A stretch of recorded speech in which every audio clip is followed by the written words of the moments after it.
السلام علیکم ملګرو. آیا واقعي د وفات د شهادت نه مخکې شیخ صاحب محترم د خپل د مرګ تذکره کړې وه؟ دې خبره کې حقیقت شته که نه؟ د شیخ صاحب دا خبرې واورئ.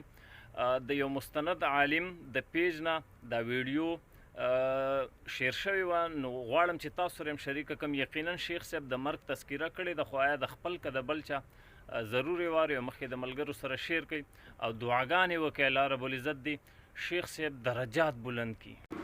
یقین په خدای او که چا سړی وایي چې دا زه کوم وخت کې مرمه او زمانه دا ساه خیږي او دا بچي رانه پاتې کېږي او دا کور ته ګورم او ځان له مې جوړ کړی دی چې دا به څنګه حالت وي. ساه چې د انسان نه ووته او مړ شو، په هغه کور واپس بیا نه راځي. د ما والد صاحب چې کوم وخت کې د هغه جنازه مونږ وړله اوچته م کړه او په دروازه مونږ جنازه ایستله، نو بې اختیاره زما د خولې نه یو ټکي ووت، اوس مې یاد بې اختیاره په قصد نه. ما وی والد صاحب مې دا کور جوړ کړی او نن په دې دروازه ووت، بس د اخیري وتل دی، واپس په دې دروازه بیا نه راځي.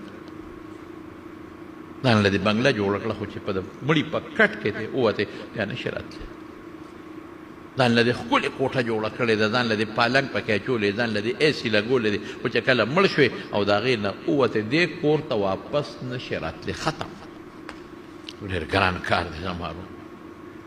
دوه څیزونه ذهن کې واچوئ، دا د حضور پاک وینا ده. دوه څیزونه، یو دا چې د خدای نه یره چې الله ما سره به ته څه کوې، ما څه عمل کړی دی، دا عمل ستا د شان مناسب به وي او که به نه، دا به ته قبول کړې او که به قبول نه کړې. ما د دنیا ګناهونه کړي دي خدایه، ته به راسره څه کوې. یو دا. دویم، د خدای نه به امیدم ساتې چې الله زه پیدا کړم مسلمان، د مسلمان مور او پلار نه په مسلمان کور کې دې پیدا کړم، دا رحم دې وکړه، الله رحم به کوې که خیر انشاءالله. دا دوه څیزونه موږ مه یروه. ته به کفن پسې بازار ته ځې، مونږ کفنونه په سر د پاسه ځان سره ګرځوو. قسم په خدای د پیغمبر په ناموس د دې ټولو مسلمانانو سینې قربان، د دې عقیدې سره به د رسول الله مبارک مخامخ ودرېږو انشاءالله العظیم. وینې به توی شي، ګورې لوی انقلاب به راشي، هرو کوڅو کې وینې به توی شي. موږ مه یروه. ته به کفن پسې بازار ته ځې، مونږ کفنونه په سر د پاسه ځان سره ګرځوو. ته به که بازار ته ځې، موږ د سر باندې کفن ګرځوو او ته به یې دا یوه سینه ده، دا یوه سینه نه ده.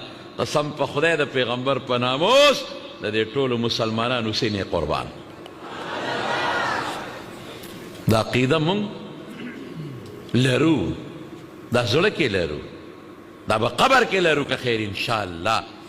د دې عقیدې سره به د رسول الله مبارک مخامخ ودرېږو انشاءالله العظیم.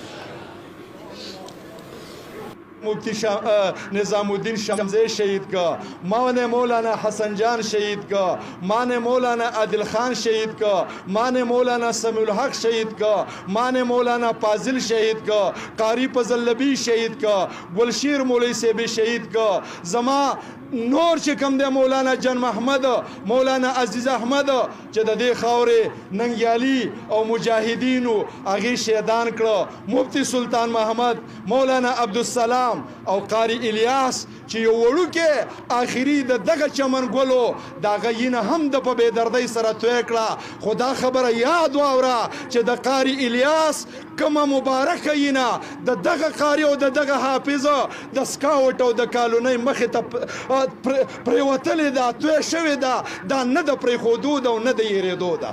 انشاءالله د هغې وینې د انتقامه پورې به زموږ جنګ جاري وي.